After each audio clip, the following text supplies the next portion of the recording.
जय श्रीराम. आज श्रीरामचरितमानस भाग 215. रामे चित्तलयः सदा भवतु मे, भो राम मामुद्धर.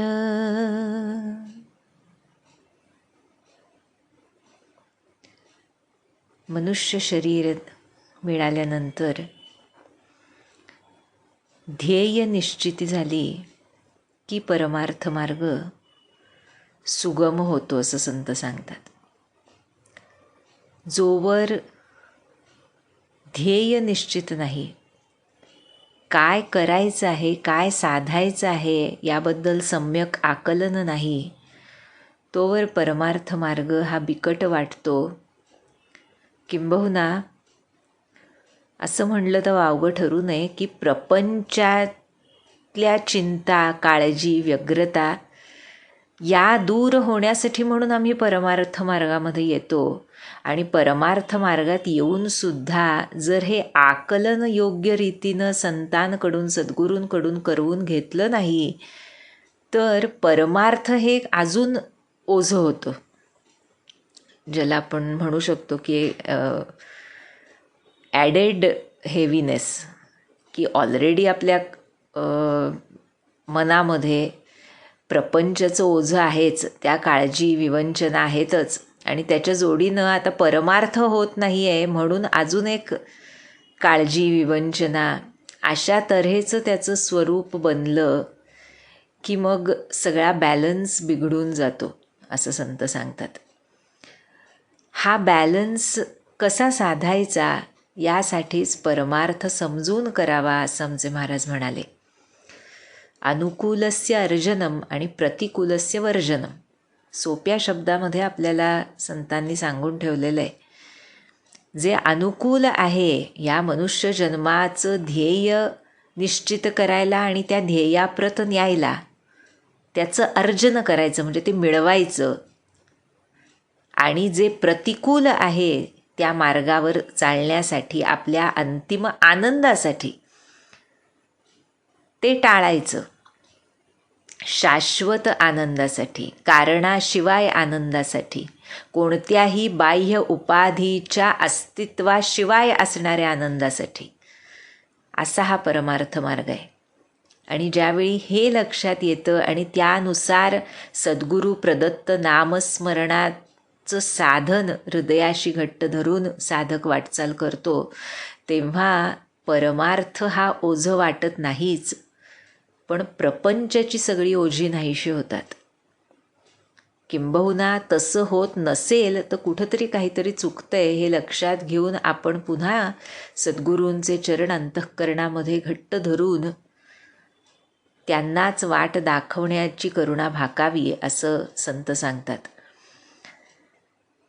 कारण त्याशिवाय आम्हाला साधन कसं करायचं, सद्गुरूंनी सांगितलेलं तेवढंच कसं करायचं, बाकीचं कसं जास्तीचं टाळायचं, त्याची कशी जरूर नाही, त्यामुळे कसे आमच्या मनबुद्धीला अधिक फाटे फुटू शकतात, हे लक्षात येत नाही. जोवर आम्ही सद्गुरूंच्या शब्दांवर डोळे झाकून पूर्ण विश्वास ठेवून त्यानुसार तंतोतंत चालण्याचा प्रयत्न करत नाही. त्यामुळे हे झालं की मग खऱ्या अर्थानं आपण जे सद्ग्रंथ वाचन पठण चिंतन करतो त्याचा अर्थ सुगम व्हायला लागतो असं महाराज म्हणायचे. की साधकाला किंवा सत्पुरुषाला असं म्हणायचे ते, की संतांचा ग्रंथ न वाचताच कळेल म्हणायचे. आणि कधीकधी म्हणायचे वाचता वाचताच त्याचा अर्थ कळत जाईल. म्हणजे महाराज सांगायचे की तुम्ही त्याचा अर्थ वाचू नका म्हणायचे. सद्गुरूंची करुणा भाकावी, त्यांना नमस्कार करावा, प्रार्थना करावी आणि नामस्मरणात राहून ग्रंथ वाचला तर मूळ ग्रंथावरून तुम्हालाच तो अर्थ प्रतीत व्हायला सुरुवात होते त्यांच्या कृपेनं. आणि हे होणं म्हणजे अंतःकरण शुद्धीची वाटचाल सुरू होणं आहे. त्यामुळे इथे जे आपण बघत आहोत मानसमध्ये की श्रीराम सीतामातेच्या विरहामध्ये विलाप करतायत, पण भोलेनाथांनी सांगितलं आम्हाला की हा विलाप काय संसार आहे, त्यामध्ये काय धरलं पाहिजे, काय त्यागलं पाहिजे, विरक्ती कशी आली पाहिजे, विवेक कसा निपजला पाहिजे, ह्या सर्व गोष्टी जणू जगताला दाखवण्यासाठी ही प्रभूंची लीला आहे असं भोलेनाथांनी सांगितलं. पण आणि आपण बघितलं की पंपा सरोवराजवळ श्रीराम प्रसन्न वदनानं बसलेले आहेत, पण तरीसुद्धा नारद महर्षींना लक्षात येते की प्रभूंच्या अंतःकरणामध्ये पीडा आहे आणि त्यासाठी नारद महर्षी आता त्या पंपा सरोवराजवळ जिथे श्रीराम बसलेत तिथे जाऊन काय सांगतात, काय विचारतात, हा कथाभाग आणि पुढे त्यानंतर फार सुंदर आहे. नामाचं महत्त्व, अशा अनेक गोष्टी तुलसीदास आज ह्या अरण्यकांडाच्या शेवटच्या भागामध्ये आम्हाला सांगणार आहेत. त्यामुळे काय सांगतात ते आपण बघूया. म्हणाले, बिरहवंत भगवंत ही देखी नारद मन भा सोच विशेषी मोर साप कर अंगीकारा सहत राम नाना दुख भारा. भगवंतांची ती विरहमय स्थिती बघवत नाही आहे. भक्तोत्तम आहेत नारद, त्यामुळे म्हणतायत विशेष दुःख झालं, नारदांना सहन होईना आणि त्यांनी विचार केला मनामध्ये की मोर साप कर अंगीकारा सहत राम नाना दुःख भारा. आपण बघितली नारद महर्षींच्या शापाची कथा सुरुवातीला, तर तो विचार मनामध्ये येतोय देवर्षींच्या की माझाच शाप स्वीकारून श्रीराम ही नाना प्रकारची दुःख सहन करतायत. भक्ताचं अंतःकरण ते सहन करू शकत नाही आहे आणि त्यामुळे ऐसे प्रभु ही बिलोक जाई पुनि न बनी ही अस अवसरु आई. यह विचारी नारद कर बीना गये जहाँ प्रभु सुख आसीना. अशा ह्या भक्तवत्सल प्रभूंना जाऊन बघावं तरी असं देवर्षींच्या मनात आलं. भक्तवत्सल यासाठीच म्हटलंय की भक्ताचा शापसुद्धा कितीही दुःख लौकिकामध्ये सहन करावी लागली तरी प्रभूंनी हसत हसत ती सहन केली. भक्त आहे ना तो, नारद महर्षींसारखा भक्त आहे, त्यामुळे त्याचा शाप स्वीकारून सुद्धा त्यातून काहीतरी चांगलंच निपजेल, राक्षसांचा संहार होईल, ही पृथ्वी राक्षसविहीन होईल, देवांची सुरक्षितता साधेल, अशा अनेक गोष्टींमुळे भगवंतांनी देवर्षींचा शापसुद्धा स्वीकारला. त्यामुळे म्हणतायत देवर्षी की अशा भक्तवत्सल प्रभूंना जाऊन बघावं तरी पुन्हा अशी संधी येणार नाही, असा विचार करून हातात वीणा घेऊन जिथे सुख आसीना, सुखात बसलेत प्रभू, तिथं गेले. बरं का. आणि काय म्हणाले, गावत रामचरित मृदुबानी प्रेम सहित बहु भांति बखानी करत दंडवत लिए उठाई राखे बहुत बार उरलाई स्वागत पूछी निकट बैठा रे लक्ष्मण सादर चरण पखारे. तिथे जाऊन अतिशय कोमलवाणीनं आणि अतिशय प्रेमानं रामचरित्र गात गात देवर्षी गेलेत. बरं का. आणि असे रामगायन करणारे देवर्षी नारद दंडवत करतायत हे बघून श्रीरामांनी त्यांना उठवलं आणि हृदयाशी धरलं, त्यांचं स्वागत केलं, त्यांची खुशाली विचारली आणि जवळ बसून घेतलं. बरं का. लक्ष्मणानं आदरानं त्यांचे चरण धुतले, चरण प्रक्षालन केलं लक्ष्मणानं देवर्षी नारदांचं. बरं का. आणि आता काय घडलं तर नाना विधि बिनती करी, प्रभु प्रसन्न जिय जानी। नारद बोले बचन तब, जोरी सरोरुह पानी। मग प्रभूंची अनेक तऱ्हेनं विनवणी करून, त्यांना प्रार्थना करून आणि ते आता प्रसन्न आहेत हे बघून नारद महर्षी आपले करकमल जोडून म्हणतायत, सुनहु उदार सहज रघुनायक, सुंदर अगम सुगम वरदायक।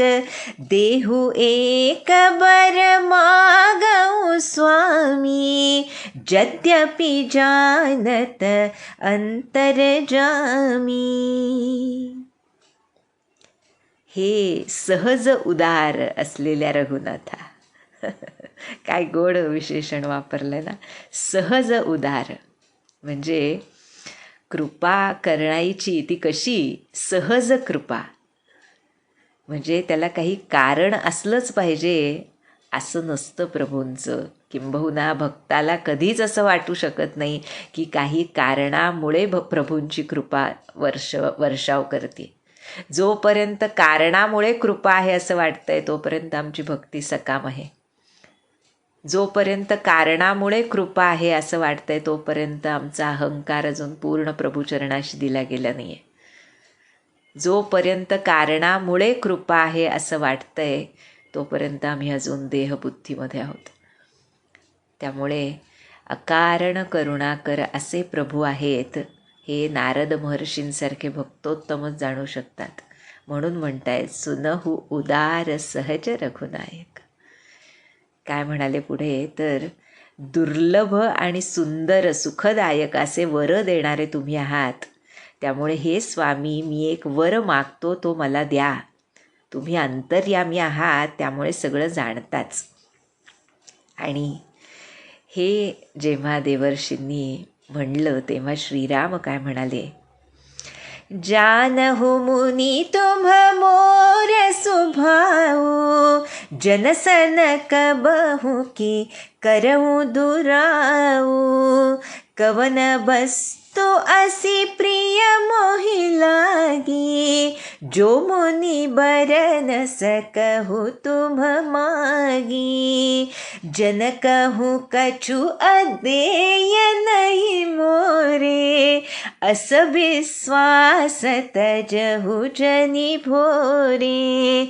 तब नारद बोले हर्षाई, असबर मागहु करऊं ढिठाई।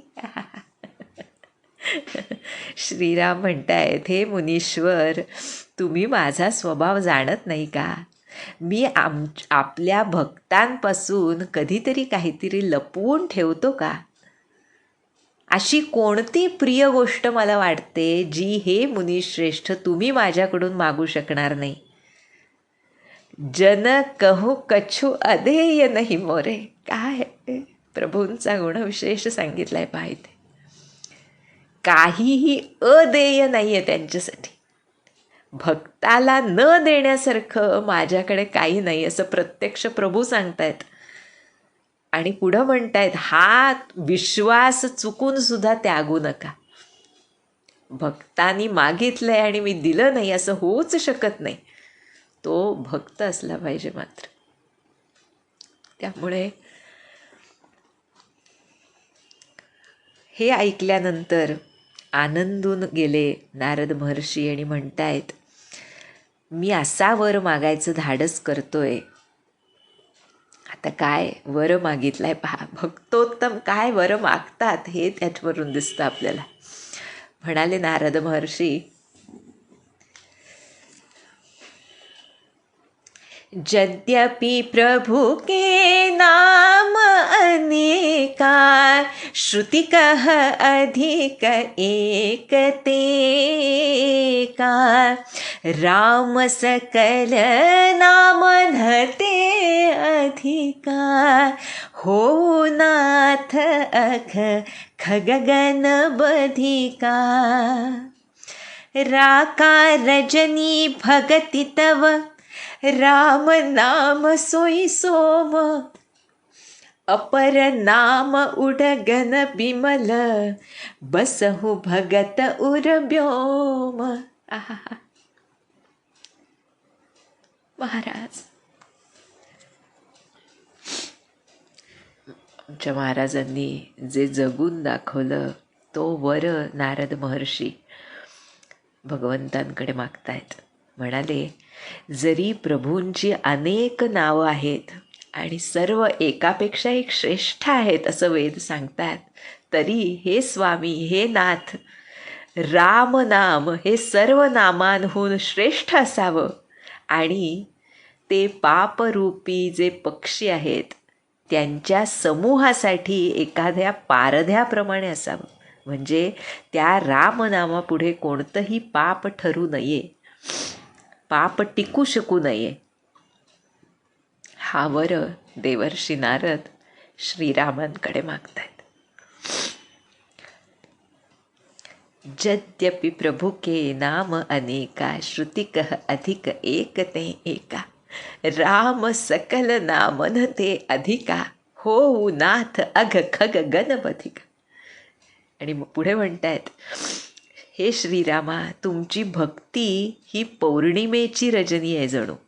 आणि अशा ह्या पौर्णिमेच्या रात्रीमध्ये म्हणजे तुमच्या भक्तीमध्ये राम नाम हे पूर्ण चंद्रासारखं बनून इतर सर्व नामं तुमची तारांगण बनावीत आणि भक्तांच्या हृदयरूपी निर्मळ अशा आकाशामध्ये निवास करावीत. नाम काय आहे हे फक्त संतच जाणू शकतात, संतच आम्हाला सांगू शकतात. नामातला गोडवा, त्यातला रसाळपणा, त्यामधलं भगवंतांचं अखंड सत्य अस्तित्व, त्यामध्येच अनुस्यूत असलेली भक्ती. पहा देवर्षी काय म्हणाले, पौर्णिमेची रात्र आहे तुमची भक्ती, म्हणजे इतकी सुंदर आहे तुमची भक्ती. पण ती पौर्णिमेची रात्र कशामुळे म्हणतो आपण पौर्णिमेची आहे म्हणून? त्या पूर्ण चंद्रामुळे. आणि त्यामुळे नुसती रात्र आहे भक्तीची, पण त्यामध्ये नामाचा पूर्ण चंद्र नाही, तर ती भक्ती नव्हे. महाराज म्हणाले की फूल आहे पण त्याला वास नाही तर कसं चालेल? किंवा फूल आहे पण त्याला पाकळ्या नाहीत तर ते फूल म्हणू का आपण? तसं राम नाम आहे, त्यामुळेच परमार्थ मार्ग हा भगवद मार्ग बनतो, त्यामुळेच अंतःकरण परिवर्तन होतं, त्यामुळेच अंतरंगात सदैव विलसत असलेल्या त्या रामतत्वाची जाणीव सद्गुरु कृपेनं होते. त्यामुळेच सर्व विकार त्यांच्यावर आमचं वर्चस्व स्थापन होतं. याच रामनामानं अनेक सिद्ध बनले, याच रामनामानं अगदी पापी मनुष्यसुद्धा तरून गेले, याच रामनामानं भक्तीसोबत ज्ञानसिद्ध महात्मे झाले, याच रामनामानं खरा परमार्थाचा अर्थ महाराजांनी आम्हाला सांगितला. त्यामुळे इथे देवर्षी नारद हा वर मागतायत प्रभूंकडे की रामनाम हे सर्वोत्तम असावं, पूर्ण चंद्राप्रमाणे तुमच्या भक्तिरूपी रात्रीमध्ये विलसत असावं. आणि हे मागितल्यावर श्रीराम काय म्हणाले, एवमस्तु मुनी सन कहिउ, कृपा सिंधु रघुनाथ, तब नारद मन हर्ष अति, प्रभु पद नायऊ माथ. कृपासागर रघुनाथांनी मुनींना तथास्तु म्हटलं, एवमस्तु म्हणाले. आणि मग यामुळे नारद मनापासून आनंदित होऊन प्रभुचरणी नतमस्तक झाले. या तथास्तुमध्ये काय नाही, खरंच नाही का? प्रभूंनी मी सतत नामामध्ये आहे हे जणू सही शिक्क्यानिशी या तथास्तूमधून सांगितलंय. ज्याचा विश्वास असेल त्याला ती प्रभू कृपा, प्रभूंच्या अस्तित्वाची जाणीव, त्यांच्या अखंड सानिध्याचा छंद जडल्याशिवाय राहणार नाही. त्यामुळे नारदांना आनंद झाला, प्रभूचरणी नतमस्तक झाले. आणि हे झाल्यानंतर नारद महर्षी एक अजून गोष्ट विचारतात श्रीरामांना. काय ती गोष्ट? तर अति प्रसन्न रघुनाथ ही जानी, पुनि नारद बोले मृदुबानी.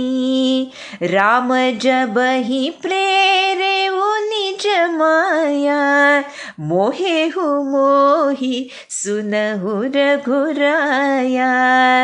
तब विवाह मैं चाहूँ कीन्हा, प्रभु के ही कारण करई न दीन्हा. सुनु मुनि तो ही कहूँ सहरोसा, भजहि जे मोहि तजी सकल भरोसा. करऊँ सदा तिन्ह कई रखवारी, जिमि बालक राखई महतारी. गहसी सुबच्छ अनल अहि धाई, तह राखई जननी अरगाई. प्रौढ़ भये तेहि सुत परमाता, प्रीति करई नहीं पाछली बाता. मोरे प्रौढ़ तनय समज्ञानी, बालक सुत सम दास अमानी. आहा, काय गोड. नारद महर्षींच्या मनामध्ये जे सलत होतं, जो प्रश्न सलत होता, तो त्यांनी शेवटी रघुनाथांना विचारला. काय? तर हे श्रीराम, हे रघुनाथ, तुम्ही एकदा मला आपल्या मायेनं प्रेरित करून मोहित केलं होतं. ती जी गोष्ट आपण बघितली ना सुरुवातीला नारद महर्षींची, त्याबद्दल म्हणतात. म्हणाले, तेव्हा मी विवाह करू इच्छित होतो. नारद महर्षी म्हणतायत बरं का. हे प्रभू, त्यावेळी तुम्ही मला काय कारण म्हणून विवाह करू दिला नाहीत?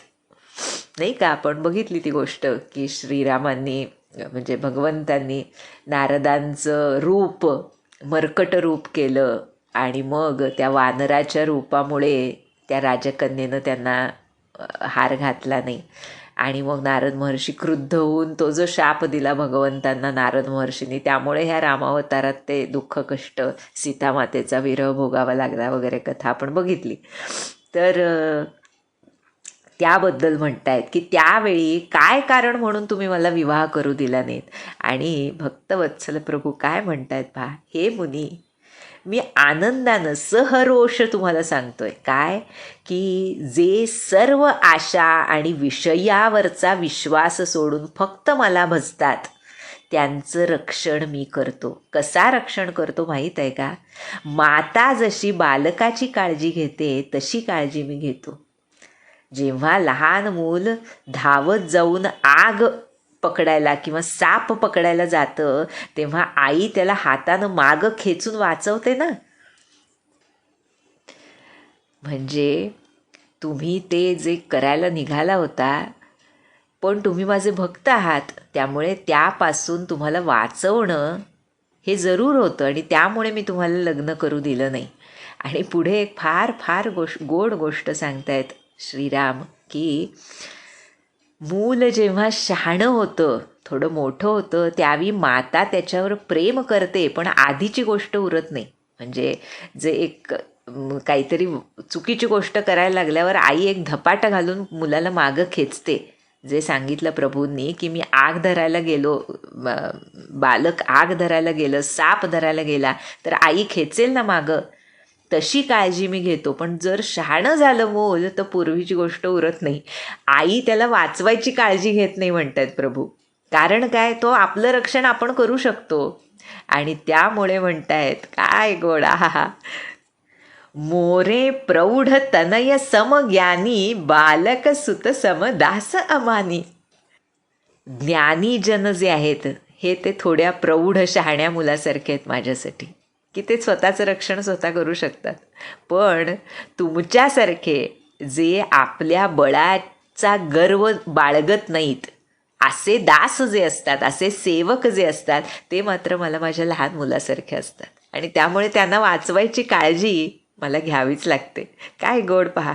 आता यावरून ठरवावं आपल्याला काय व्हायचं, ज्ञानी का भक्त का सेवक. नाही का? त्यामुळे जो सेवक असतो, जो दास असतो, तो भगवंतांच्या लहान लेकरासारखा असतो. आणि त्यामुळे त्याची सर्वतोपरी काळजी भगवंत घेतात. त्याला कसलीच काळजी नसते, कारण त्याला स्वतःच्या बळावर विश्वासच नसतो. हारे को हरिनाम. त्यामुळे पुढे म्हणतायत प्रभू, जनही मोर बल निज बलताही, दुःख काम क्रोध रिपुआही, यह बिचारी पंडित मोहि भजही, पाए हूँ ज्ञान भगति नहीं तजही. कारण काय म्हणतायत, माझा सेवक जो असतो, दास जो असतो, त्याला फक्त माझ्या बळाचा आधार असतो. पण ज्ञानी मनुष्य स्वतःच्या बळावर अवलंबून असतो. पण काम क्रोध रूपी शत्रू दोघांना आहेत, ज्ञानाला सुद्धा आहेत आणि सेवकाला सुद्धा आहेत. पण म्हणतात काय अमेझिंग आहे पाहे, भक्त जो असतो त्याच्या शत्रूला म्हणजे कामक्रोधरूपी शत्रूला मारण्याची जबाबदारी माझी आहे, कारण तो मला शरण असल्यामुळे माझंच बळ मानतो. पण स्वतःचं बळ मानणाऱ्या ज्ञानी मनुष्याची जबाबदारीच माझ्यावर नाही. असा विचार करून म्हणतायत प्रभू, यह विचारी पंडित मोही भजही, पाये हो ज्ञान भगती नाही तजई. असा विचार करून बुद्धिमान लोक मलाच भजतात. ज्ञानप्राप्तीनंतर सुद्धा ते भक्ती सोडत नाहीत. कोण सोडेल? कुणाची सोडण्याची इच्छा होईल? जिथं प्रभू आईसारखी काळजी घ्यायला तत्पर आहेत, ते सोडून स्वतःच्या बळावरचा विश्वास हवा आहे कुणाला?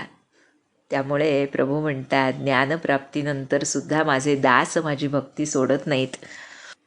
आता यापुढे ह्याच काम क्रोधादी षड्रिपूंचं वर्णन करतायत प्रभू. म्हणाले, काम क्रोध लोभादि मद प्रबल मोह कैधारी, तिन्ह मह अति दारुण दुःखद माया रूपी नारी. सुनुमुनि कह पुराण श्रुति संता, मोह बिपिन कहूँ नारी बसंता. जप तप नेम जलाशय झारी, होई ग्रीष्म सोचई सब नारी. काम क्रोध मद मत्सर भेका, इन्हीं हर्ष पद बरसाए का. दुर्वासना कुमुद समुदायी, तिन्ह कह सरद सदा सुखदाई. धर्म सकल सरसी रुह वृंदा, होई हिमति नहीं दहई सुख मंदा. पुनि ममता जवास बहुताई, पलुहई नारी शिशिर ऋतु पाई. पाप उलूक निकर सुखकारी, नारी निबिड़ रजनी अंधियारी. बुद्धि बलशील सत्य सब मीना, बनसी समत्रिय कहि प्रवीणा. अवगुण मूल सूल प्रद, प्रमदा सब दुख खानी. ताते कीन्ह निवारण मुनि, मैं यह जिय जानी. इथे श्रीराम सांगतायत, तुलसीदासांनी यातून स्त्रीला कमी लेखून सांगितलंय असं नाही आहे. अनेक ठिकाणी तुलसीदासांवर हा आरोप होतो, पुढे सुद्धा आहे सुंदरकांडामध्ये. आता इथे आहे, पूर्वी होऊन गेलेलं आहे. यामध्ये कामिनी कांचन त्याग हा भाव असतो. कामिनी कांचन म्हणजे काय? रामकृष्ण परमहंस सांगायचे पाहे ते या दोनच गोष्टी सांगायचे, कामिनी आणि कांचन. म्हणजे इथे कामिनी म्हणजे स्त्री असा अर्थ नसून लस्ट असा अर्थ आहे. त्या स्त्रीबद्दल आसक्ती जी असते त्याबद्दल पुरुषांना सांगितलेलं आहे. Equally applicable to women. असं नाही की फक्त पुरुषांना स्त्रीबद्दल सांगितलं आहे. जिथे जिथे हा उल्लेख येतो तिथं तिथं पारमार्थिकाने हे समजून ते ग्रंथ वाचणं जरूर आहे, कुणाचेही असोत. कारण अनेक ठिकाणी हे उल्लेख येतात ग्रंथांतरी ज्यामध्ये स्त्रीला कमी लेखलं आहे असा आपल्याला एक भ्रम होतो. पण ते स्त्रीला कमी लेखलेलं नसून त्या कामभावनेला, कामवासनेला कमी लेखलेलं आहे. त्यामुळे ते असेपर्यंत तुमचे बाकीचे रिपू जे आहेत षड्रिपूंमधले ते जाणार नाहीत, हे सांगण्याचा भावार्थ आहे सगळ्यांचा. म्हणून कामिनी कांचन त्याग हे जे परमहंस रामकृष्ण सांगायचे वरचेवर, त्यामध्ये हे लस्ट अँड ग्रीड त्यापासून दूर मनानं झालं पाहिजे. आतमध्ये केवळ सप्रेशन नसून जे उच्च सर्वोच्च आहेत भगवंत, त्यांचे चरण, त्यांचं नाम, त्यांचं रूप, गुण, लीला, धाम याबद्दलचं चिंतन हे ह्या लेव्हलला गेलं पाहिजे की या गोष्टी तुच्छ वाटून त्याबद्दल पूर्ण विरक्ती आली पाहिजे, उपरती झाली पाहिजे. यासाठी हे सांगितले. हे लक्षात घेऊन आता आपण अर्थ बघूयात. म्हणतायत तुलसीदास, श्रीराम सांगतायत देवर्षींना की काम, क्रोध, लोभ, मद ही प्रबळ अशी सेना आहे आणि त्यामध्ये मायारूपिणी स्त्री ही अत्यंत दारुण दुःख देणारी आहे. यामध्ये इथे सुद्धा पुन्हा स्त्री याचा अर्थ स्त्रीची आसक्ती हाच अर्थ आहे, कामवासना हा अर्थ आहे. त्यामुळे म्हणतात हे मुनीश्वर ऐका, पुराण वेद संतसुद्धा सांगतात की मोहरूपी वनाला फुलवणारा स्त्री हा वसंत ऋतू आहे. स्त्रीमुळे मोहग्रस्त होतो पुरुष. जसं म्हटलं इक्वली ॲप्लिकेबल टू स्त्री, पुरुषातली आसक्ती किंवा ह्या दोन्ही गोष्टी परस्पर पूरक आहेत. त्यामुळे जपतप नियमरूपी संपूर्ण जलस्थानांना स्त्री ही ग्रीष्म ऋतू बनून शोषून घेते. जपतप नियम चालूच शकत नाहीत जोपर्यंत सर्व दृश्यातल्या भावनांवर कंट्रोल येत नाही, असं संत सांगतात. किंवा ते चालले तरी त्याचा यथायोग्य परिणाम दिसू शकत नाही. त्यामुळे पुढे सांगतायत काम, क्रोध, मद, मत्सर हे बेडूक आहेत आणि त्यांना वर्षा ऋतू बनून हर्ष देणारी स्त्रीच आहे. म्हणजे काम वासनेमुळे काम, क्रोध, मद, मत्सर वाढतात. वाईट वासना हे त्या फुलांचे समूह आहेत त्यामधले. आणि पुढे सांगतायत की धर्म जर कमलांचे ताटवे असले तर स्त्री हिमऋतू बनून त्यांना नष्ट करते. म्हणजे कुणाचीही जीवाची, मनुष्याची कामवासना ही धर्माला नष्ट करते. आणि मग ममतारूपी वन जे असतं ते वाढत जातं. ममता म्हणजे आसक्ती वाढत जाते. म्हणजे स्त्रीरूपी शिशिर ऋतू येताच ती आसक्ती हिरवीगार बनते. म्हणजे त्याचं मूळ खूप घट्ट होतं, आसक्ती वाढत जाते. स्त्रीमधली आसक्ती जितकी अधिक, तुलसीदासांची पूर्वपीठिका पूर्वकथा आपल्या सर्वांना माहीत आहे. त्यांच्या पत्नीमध्ये आसक्त झाल्यामुळे त्यांनी अनेक ज्या गोष्टी केल्या त्या पत्नीनंच जणू गुरुरूप बनून त्यांना जो बोध केला त्यामुळे आपल्याला ते तुलसीदास बनले, दासोत्तम दासश्रेष्ठ बनले, ज्यांचा ग्रंथ आज आपण अभ्यासतोय. त्यामुळे एक प्रकारे स्वतःच्याच पूर्व पीठिकेला अनुसरून सुद्धा तुलसीदासांनी अनेक ठिकाणी हा उल्लेख केला आहे की स्त्रीमुळे अमुक होऊ शकतं. यामध्ये स्त्री हा उल्लेख नसून पुन्हा एकदा आपण लक्षात घेतलं पाहिजे की कामवासना हा त्याचा अर्थ आहे. आणि त्यामुळे पुढे म्हणता येतं पाप वाढत जातं जर ते असेल तर, बुद्धी, बल, शील, सत्य हे मासे असतील तर त्यांना फसवून नाश होतो त्या कामरूपी गळाप्रमाणे असं सांगितलं जातं. त्यामुळे तरुण स्त्री ही अवगुणांचं मूळ आहे, पीडादायक आहे, सर्व दुःखांची खाण आहे. म्हणून हे मुनी असा विचार करून मी तुम्हाला विवाह करण्यापासून रोखलं होतं, असं श्रीराम सांगतायत देवर्षींना. त्यामुळे की तुम्ही त्यामध्ये फसू नये, त्या मोहग्रस्त होऊ नये, ममतेमध्ये अडकू नये. तुमची साधना यथासांग चालू राहावी, त्यापेक्षा तुमच्या भक्ती ज्ञानाचा उपयोग जगाला व्हावा, यासाठी तुम्हाला ते करण्यापासून मी रोखलं होतं, असं श्रीराम सांगतायत. ह्या कथाभागापासून आपण हेच लक्षात घेतलं पाहिजे की षड्रिपू कोणत्याही जीवाला कधी कसे ग्रासू शकतात, कोणत्या साधनेच्या स्तरापर्यंत हे त्रास देऊन साधकाला खाली खेचू शकतात. हे बघितलं ह्या सर्व कथेमधून की लक्षात येतं की किती किती सावध राहिलं पाहिजे. जो हेअर बॅलन्स म्हटलं जातं परमार्थामध्ये, की ती ताकडीच तशी आहे की त्याच्यामध्ये तुम्ही कोणतीही गोष्ट ऑप्टिमलपेक्षा अधिक घालू शकत नाही. आणि लौकिकामध्ये जो दृश्याचा भडीमार होतो त्यामुळे आमची ताकडी बऱ्याच वेळेला इम्बॅलन्स्ड स्टेटमध्येच असते. आणि त्यासाठी हे ह्या चौपाया आणि जे दोहे तुलसीदासांनी लिहिलेत त्यांचा उपयोग व्हावा, की किती महत्त्वाचं आहे की देवर्षींसारख्या महात्म्याला सुद्धा भ्रष्ट करण्याची ताकद या षड्रिपूंमध्ये येऊ शकते.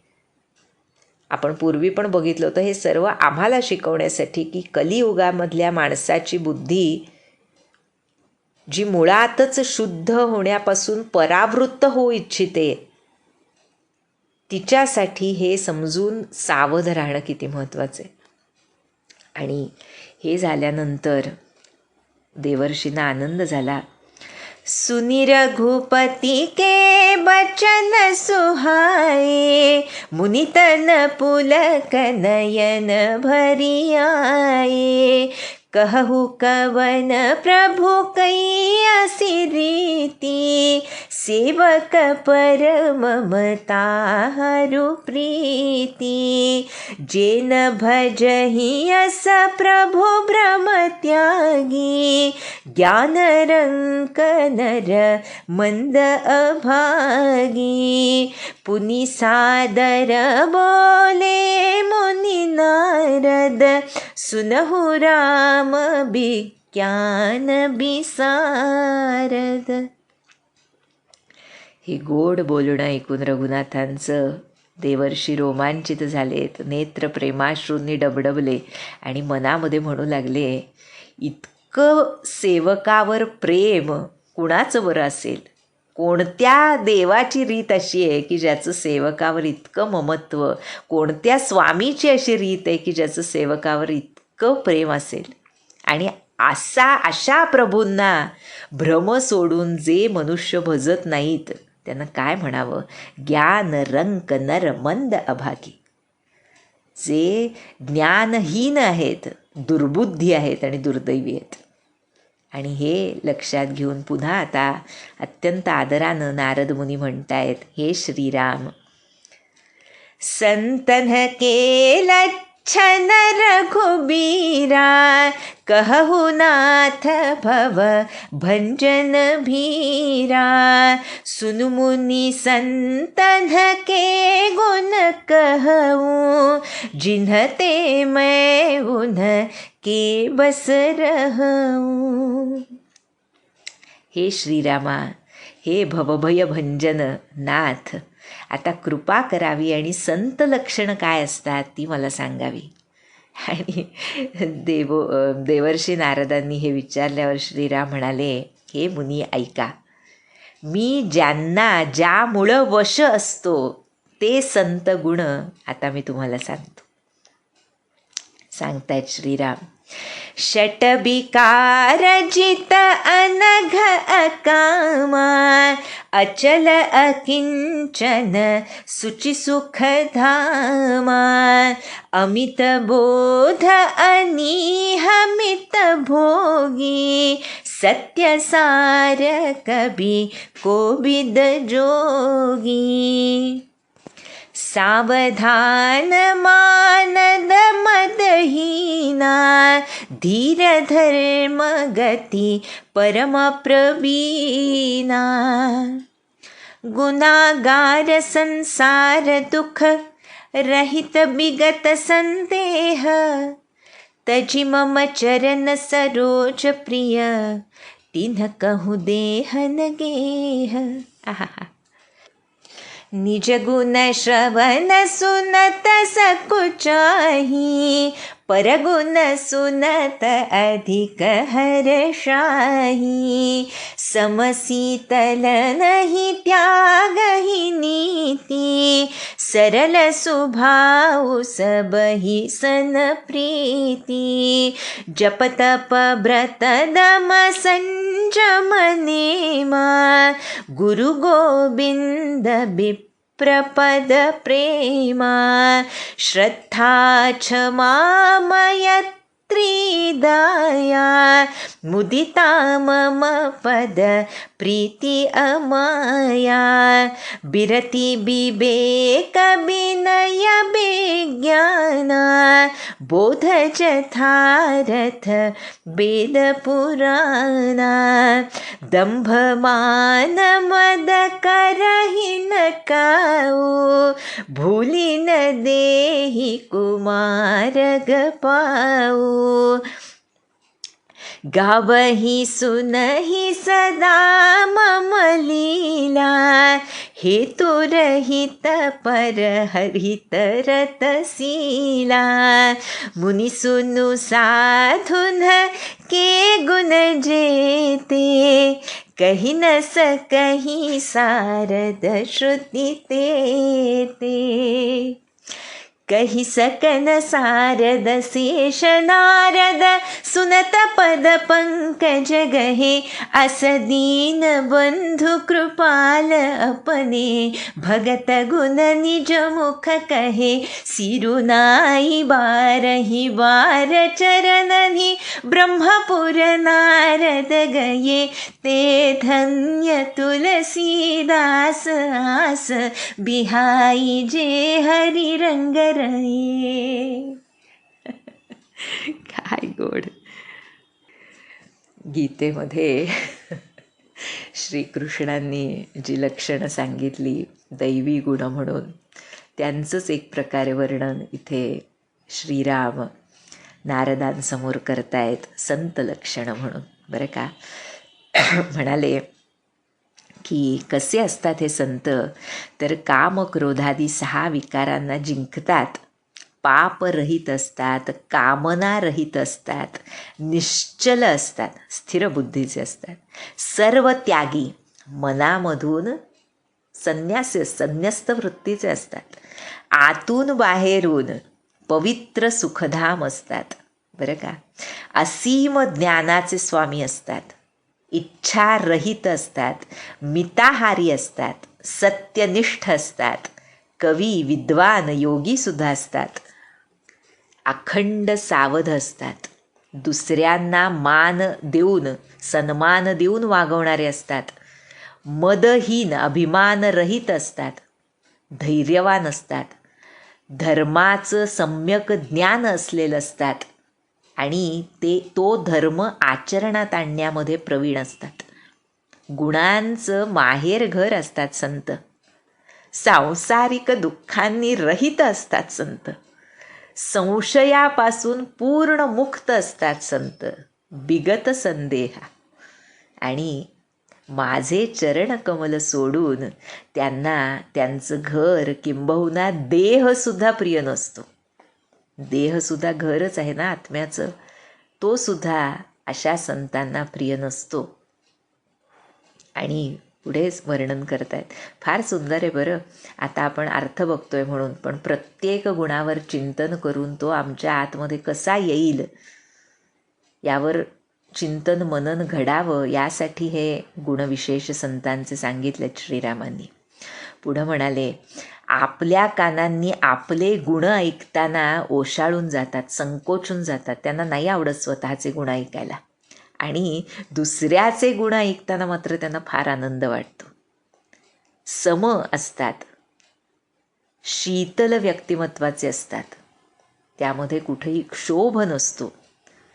न्याय कधीही न सोडणारे असतात, सरळ स्वभावाचे असतात आणि सबही सनप्रीती, सर्वांवर प्रेम करणारे असतात. महाराज म्हणाले ना आमचे, माझ्यातलं प्रेम काढलं तर मी नाहीच, असे असतात संत. पुढे म्हणतात, जप तप व्रत नियम संयम दम नियम यामध्येच मग्न असतात. गुरु गोविंद आणि विप्रांच्या चरणी त्यांचं प्रेम असतं. त्यांच्या ठिकाणी श्रद्धा, क्षमा, मैत्री, दया, प्रसन्नता आणि माझ्या चरणी निष्कपट प्रेम हे गुण असतात. पुढे सांगतायत, वैराग्यवान असतात, विवेकवान असतात, विनयशील असतात, परमात्म तत्वाचं आणि वेद पुराणांचं यथार्थ ज्ञान त्यांना असतं. म्हणजेच काय, ते ज्ञान ज्यांच्या आचरणात येतं. यथार्थ ज्ञान म्हणजे knowledge that manifest in action. मॅनिफेस्टेशनशिवाय त्या नॉलेजला काही अर्थ नसतो म्हणतात संत. ते दिसलं पाहिजे रोजच्या आयुष्यामध्ये, तरच त्या ज्ञानाला अर्थ. आम्हाला माहीत आहे काय असतं, पण ते जर साधत नाही तर त्यावर अभ्यास जरूर आहे म्हणतात महाराज. पुढे म्हणतात श्रीराम, कधीही दंभ, अभिमान आणि मद बाळगत नाहीत. चुकून सुद्धा वाईट मार्गावर त्यांचं पाऊल पडत नाही. भूलीन देही कुमारग पाव. काय गोड पहा. पुढे म्हणतात, अखंड माझ्या लीलांचं श्रवण गायन करतात आणि अकारण दुसऱ्यांच्या हितासाठी तत्पर असतात. हेतू रहित परहित रतसीला. हा गुण इतका महत्त्वाचा आहे. हेतुरहित ह्याला फार महत्त्व आहे. कारणरहित जर माझे प्रभू आहेत, तर मी दुसऱ्यासाठी काही करताना दरवेळी काहीतरी इंटेन्शन ठेवून, काहीतरी हेतू ठेवूनच करावं का, हा प्रश्न मनामध्ये आला पाहिजे म्हणतात संत. म्हणजेच कोणत्याही लौकिक नात्यामध्ये सुद्धा देवाणघेवाण हा शब्द थोडासा खटकला पाहिजे. जिथे फक्त देणं असतं तिथं खरं प्रेम असतं. जिथे घ्यायची इच्छा एवढीशी जरी अंतरंगामध्ये असली कोणत्याही गोष्टीबद्दल, अगदी प्रेमाबद्दल सुद्धा, तिथे सुद्धा तो व्यापार व्यवहार होतो. त्यामुळे हेतू रहित परहित रतसीला असे जे असतात ते खरे संत असतात. आणि प्रत्येक संताच्या अंतरंगामध्ये, त्यांच्या बाह्यकृतीमध्ये सुद्धा हा गुणविशेष आपल्याला दिसतो. पर उपकारासाठीच आता हा देह आहे म्हणाले तुकाराम महाराज. प्रत्येकच संतानं केवळ कोणत्याही कारणाशिवाय जगतासाठी देह झिजवला. त्यांचा अमूल्य वेळ दिला, देतायत. कोणतीही इच्छा अंतरंगात त्यांच्या नसताना या जीवांचा उद्धार व्हावा यासाठी अंतरंगात इच्छा निर्माण करून इतके खाली आले आणि आपल्याला वर खेचायचा प्रयत्न करतात. या पलीकडे हेतुरहित परहित रत कुणाला म्हणता येईल. त्यामुळे श्रीराम म्हणतात, हे मुनीश्वर ऐका, इतके गुण असतात संतांच्या अंगी की त्याचं वर्णन सरस्वती काय वेदसुद्धा करू शकत नाहीत. आणि जेव्हा हे ऐकलं संत गुणवर्णन, तेव्हा नारदांनी श्रीरामांचे चरणकमल धरले. दीनबंधू कृपानिधान श्रीरामांनी अशा रीतीनं, तुलसीदास म्हणतात, स्वमुखानं आपल्या भक्तांचे गुण सांगितले. आणि तेव्हा नारद वरचेवर नमस्कार करून ब्रह्मलोकी निघून गेले. आणि आता तुलसीदास आम्हाला सांगतात काय, ते धन्य तुलसीदास आस बिहाई जे हरी रंग रई, सर्व आशा सोडून जे श्री हरिचरणी रंगून जातात ते धन्य होत. आणि म्हणून तुलसीदास आता ह्या अरण्यकांडाच्या शेवटी आम्हाला सांगतायत, रावणारी जसु पावन, गावही सुनहि जे लोग, राम भगति दृढ पावही, बिनु बिराग जप जोग, दीप शिखा सम जुबति तन, मन जनि होसी पतंग, भजहि राम तजि काम मद, करहि सदा सतसंग. आहा, तुलसीदास सांगतायत, जे लोक अशा श्रीरामांचं पवित्र यश गातील आणि ऐकतील ते वैराग्य, जप, योग यांच्याशिवाय सुद्धा दृढभक्ती प्राप्त करतील. त्यांना सांच्या सांगण्याचा मतितार्थ हा आहे की हे पवित्र यशगान श्रीरामांचं जे करतील त्यांच्या मागे वैराग्य, जप, योग लागेल. वैराग्याशिवाय वैराग्यवान होतीलच ते. जप, जे हे श्रीरामांचं यशगान करतील त्यांना रामनामाशिवाय राहणं शक्य आहे का? आणि जो रामनामाचं गान करेल तो त्याचा अखंड योग भगवंताबरोबर साधल्याशिवाय राहील का? त्यामुळे ही गंमत आहे, चातुर्य आहे तुलसीदासांचं की त्याच्याशिवाय सुद्धा दृढभक्ती प्राप्त करतील. म्हणजे निदान तुम्ही श्रीरामांचं यशगान करा, म्हणजे ह्या गोष्टीच तुमच्या मागं लागतील. आणि म्हणून सांगतायत, पुन्हा एकदा सावध करतायत शेवटी की कामवासना ही दिव्याच्या ज्योतीसारखी आहे. त्यामुळे हे मना, त्यावर झेपावणारा पतंग तू बनू नकोस. काम आणि मद सोडून दे आणि अखंड श्रीरामांचं भजन कर आणि सदा सत्संग कर. इथे या सुंदर अरण्यकांडाची समाप्ती होते आहे. इति श्रीमद् रामचरितमानसे सकल कलिकलुष विध्वंसने तृतीय सोपान समाप्त. श्री अरण्यकांड समाप्त. तुलसीदास सांगतायत, कलियुगाच्या संपूर्ण पापांचा विनाश करणाऱ्या श्री रामचरितमानसचा हा तिसरा सोपान इथे समाप्त झाला. आता एक महत्त्वाचा भाग किष्किंधाकांड यानंतर सुरू होणार आहे, जो आपल्या सर्वांना माहीत आहे, ज्याची सुरुवातच आमच्या हनुमंतांच्या एंट्रीनं होणार आहे, ज्याची वाट आम्ही सर्वजण बघतो आहोत.